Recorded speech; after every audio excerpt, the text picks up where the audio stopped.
Joining us now, we welcome Ohio Senator J.D. Vance, the Republican vice presidential nominee. Senator Vance, welcome to the show, even if it's only on telephone. Thanks, Larry. It's good to be with you. So just to begin, this seemed like a choice by Bernie Sanders. He's 2 for 2. He picked both candidates. They ruled out more moderate people. Is that all you need to know here about the socialist nature of the modern Democratic Party, Senator Vance? Yeah, Larry, I think that's a good way to put it. I mean, Kamala doubled down on the far left of her own party. If you think about the Hamas caucus, they really didn't want her to pick Josh Shapiro. They wanted her to pick Tim Walz. If you think about the people who want to ban fracking, they wanted Tim Walz. The people who want to defund the police, they wanted Tim Walz. The people who want to open the border, they wanted Tim Walz. So I think she chose the candidate who played to the far left base of her own party.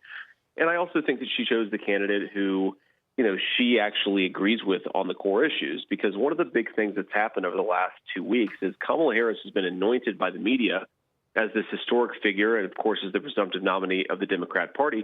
But she hasn't actually had to answer any questions about how her record is terrible, how she's flip-flopped on any number of key issues. And so I think she actually revealed who she really is here. And the last point I'd make on this, Larry, is there's an interesting nexus between these two that the media is missing, and that's the summer of 2020 riots that destroyed the city of Minneapolis, caused about $13 billion in property damage. Tim Walz was a major supporter of those riots, even though they were burning down the biggest city in the state. And then, of course, Kamala Harris was the person who was bailing the rioters out of prison, the few who were caught. So this is clearly a ticket that is designed to increase inflation, to reduce law and order, and to make it harder to build a business or just a life in the United States of America. And I think they've set up the contrast very nicely for us. And President Trump and I just have to make our argument to the American people. It just strikes me on that point. And Minnesota was famous. Minneapolis was famous for almost endless riots, it would seem, for a while. And when the National Guard was brought in, it was brought in very slowly by Governor Walz with very few instructions. I mean, who gets hurt the most, Senator Vance, when you have these riots? Who gets hurt? I would say black, minority-owned, Hispanic shop owners and employers. They get the worst of it. Not the good suburbs, but right there in Center City.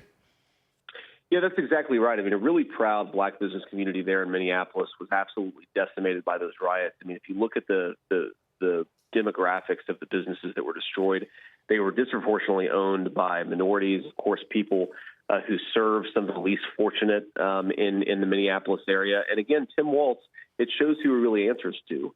There is this idea that Democrats and Kamala Harris are selling, which is that they stand up for the little guy or the normal American. Well, it's the normal American who is hurt the most when you allow fentanyl to come into this country by the bushel. It's the normal American that hurts the most when you allow those Main Street businesses to get set on fire in the name of social justice. And it's normal Americans who hurt the most when Kamala Harris votes to increase inflation and make groceries and housing less affordable. So I think, again, the contrast here between what President Trump and I want to do, which is lower people's grocery prices, close down that border, bring some common sense and some law and order back into our policing policies, it just really couldn't be starker than the pro-open borders, anti-police agenda of Tim Walz and Kamala Harris. So let's stay with that. Let's go into the economic zone.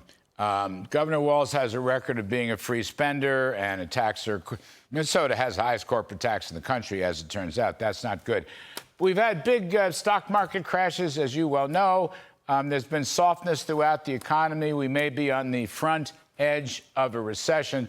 The question is, who's going to get us back into prosperity? There's either going to be a soft landing or a hard landing next year. It's not going to be a great scenario. So you have the Trump-Vance economic plan.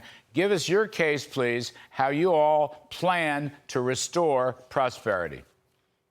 Well, first of all, Larry, you've got to get discretionary spending under control. I mean, we're paying people not to work. We're spending way too much money, and that's, of course, increasing inflation, increasing interest rates, making it hard to buy a house. We've also, of course, let 20 million illegal aliens in, and those people compete with Americans for limited housing supply. That drives up the cost of housing. And then finally, as President Trump points out repeatedly, the most inflationary policy and frankly, the policy that makes it hardest to start a business is the way that Kamala Harris has gone to war on American energy, right? If you want to build a manufacturing business, you need low-cost power. If you want to start a small business, you need low-cost power. If you want to heat your home in the winter, you need low-cost power. So their energy policies have made it hard on working Americans who consume energy, also made it really hard to build and make things in the United States of America. These guys are going to pretend that they're the pro-worker, the pro-American manufacturing candidates. Well, it's their regulatory policy and their energy policies that have shipped more and more good American manufacturing jobs to China. President Trump and I want to make our own stuff. We want to drill our own oil. We want to produce our own energy, and we want to do it with American workers. But to do that, you need smarter policy. Well, it just strikes me, you know, it's healthy businesses who deliver paychecks to working folks, okay? Healthy business. It strikes me the Democratic ticket want to raise taxes and regulations. I believe your ticket wants to cut taxes and regulations. You haven't said quite as much about growth and tax cuts as Mr. Trump has. I assume you're on board with that. I mean, after all, paychecks are the key for middle income. I don't care what color, what stripe you are. It's the paycheck. Those paychecks have been falling by about $2,000 during the Biden years. They rose by nearly $6,000 after inflation during the Trump years. Tax and regulations to help business deliver paychecks, Senator Vance?